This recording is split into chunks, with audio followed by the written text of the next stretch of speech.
నమస్తే, welcome to Andhraprabha. నేను మీ దుర్గా ప్రసాద్.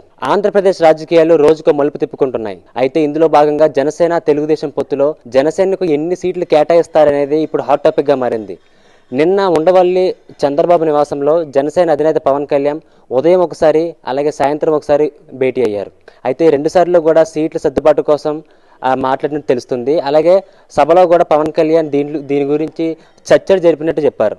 అయితే ఈ రోజు కూడా పవన్ కళ్యాణ్ చంద్రబాబు ఇంకోసారి భేటీ అయ్యే అవకాశాలు కనిపిస్తున్నాయి. ఎందుకంటే సీట్ల విషయంలో గోదావరి జిల్లాలు అక్కడ టికెట్లు ఎక్కువ ఆశిస్తున్నట్టు పవన్ కళ్యాణ్ తెలుస్తుంది. అదేవిధంగా అక్కడ మిగిలిన చోట్ల కూడా పవన్ కళ్యాణ్ ఇంకా సీట్లు ఆశిస్తున్నట్టు తెలుస్తుంది.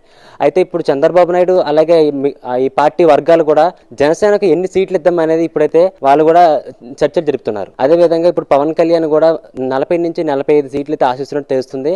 అయితే గోదావరి జిల్లాలో అయితే 12 నుంచి 13 సీట్లు అయితే జనసేనకి ఇచ్చే అవకాశం ఉంది. అలాగే ఇప్పుడు ఎంపీ సీట్లు కూడా చూసుకుంటే లేదా 2 లేదా 3 అక్కడితోనే పరిమితం అయ్యే అవకాశం కనిపిస్తున్నాయి. ఇప్పుడు సీట్ల విషయానికి వస్తే గోదావరి జిల్లాలో గతంలో తాడేపల్లిగూడెంలో బొలిశెట్టి శ్రీనివాస్కి వాళ్ళ బాబుజీకి అయితే ఒక వివాదం నడిచింది. అయితే నేను పవన్ కళ్యాణ్ తాడేపల్లిగూడెం జనసేన ఇన్ఛార్జ్కి బొలిశెట్టి శ్రీనివాస్కి ఫోన్ చేసి టికెట్ నీకేస్తున్నట్టు అయితే ప్రకటించడం జరిగింది. అదే విధంగా ఇప్పుడు ఉత్తరాంధ్ర అలాగే రాయలసీమలో కూడా పవన్ కళ్యాణ్ జనసేనకి ఎన్ని సీట్లు ఇస్తారంటే ఇప్పుడైతే వేచి చూడాల్సి ఉంది.